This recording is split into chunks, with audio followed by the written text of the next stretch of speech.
អ្នកណាចង់នៅឯកាបែបនេះទេអាយុជ្រេខ្ញុំក៏ខ្មាំងគេខ្លាំងដែរណាធ្លាប់ខូចចិត្តហើយក៏ធ្លាប់ជួបរឿងប្រេងឆា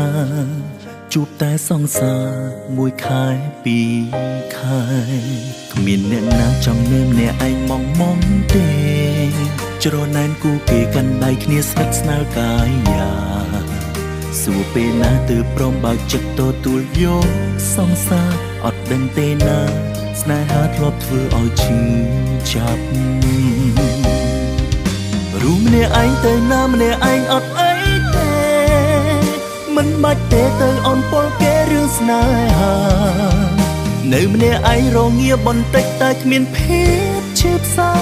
រូឯកាក៏មិនដល់ថ្នាក់ស្លាប់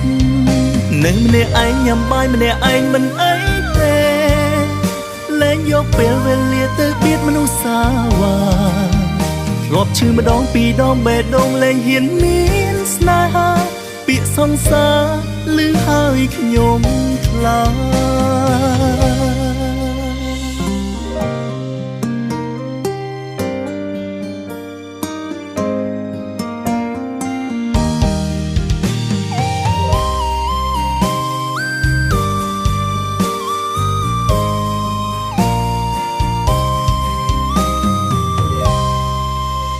មានអ្នកណាចង់នៅម្នាក់ឯងម៉ងទេ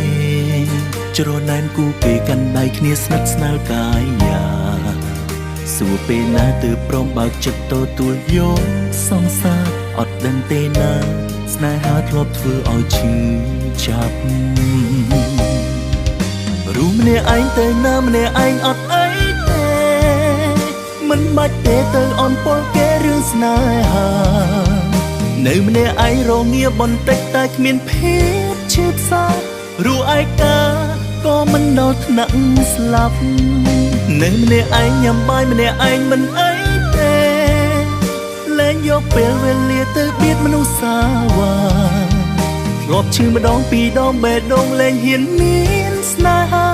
ពាក្យសង្សារឮហើយខ្ញុំខ្លាច